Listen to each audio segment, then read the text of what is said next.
नए श्रम विधेयक को बुधवार को राज्यसभा में पारित कर दिया गया। नए श्रम कानून से देश के संगठित व असंगठित दोनों ही प्रकार के श्रमिकों को कई प्रकार की नई सुविधाएं मिलेंगी।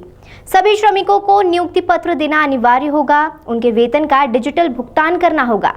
साल में एक बार सभी श्रमिकों का हेल्थ चेकअप भी अनिवार्य किया गया है। वहीं उद्यमियों के कारोबार को आसान बनाने के लिए कई प्रावधान लाए गए हैं।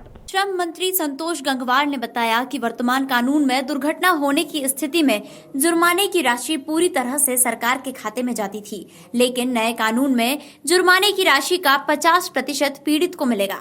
इसी के साथ गंगवार ने कहा कि 73 साल के इतिहास में पहली बार इस प्रकार से श्रम कानून में बदलाव किए जा रहे हैं, जो नियोक्ता और श्रमिक दोनों के लिए फायदेमंद साबित होंगे। मजदूरी संहिता पहले ही अधिसूचित हो चुकी है। इन 4 संहिताओं में पुराने 29 कानून को एकीकृत किया गया है।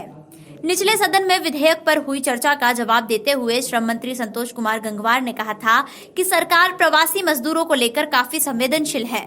अब प्रवासी मजदूरों का डेटा बैंक तैयार करने का प्रावधान किया जा रहा है। उन्होंने कहा कि यह व्यवस्था की जा रही है कि प्रवासी मजदूरों को उनके मूल निवास स्थान पर जाने के लिए नियोक्ता द्वारा साल में एक बार यात्रा भत्ता दिया जाए। कंस्ट्रक्शन एक्ट में छोटे से छोटे स्पेसिफिकेशन को भी एक्ट में ही रखा गया है, जिसके कारण समय के साथ साथ उनका बदलाव कठिन हो जाता है। उसी प्रकार कई परिभाषाओं में वेतन सीमा को कानून में होने के कारण कई वर्षों तक आर्थिक स्थिति बदलने के बावजूद भी आसानी से बदला नहीं जा सका है। इसलिए कानून में बदलते परिदृश्य के सापेक्ष फ्लेक्सिबिलिटी रखना उचित है।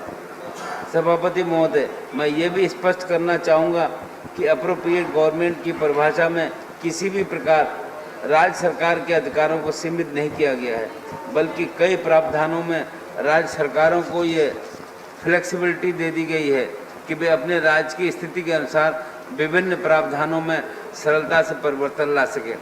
सभापति महोदय, इस प्रकार इन 4 लेबर कोड्स के माध्यम से हम एक तरफ श्रमिकों का कल्याण सुनिश्चित कर रहे हैं, वहीं दूसरी तरफ ये प्रयास भी है कि एक सरल अनुपालन व्यवस्था के माध्यम से नए उद्योगों का विकास हो, जिससे हमारे कार्यबल के लिए रोजगार के नए अवसर पैदा हों।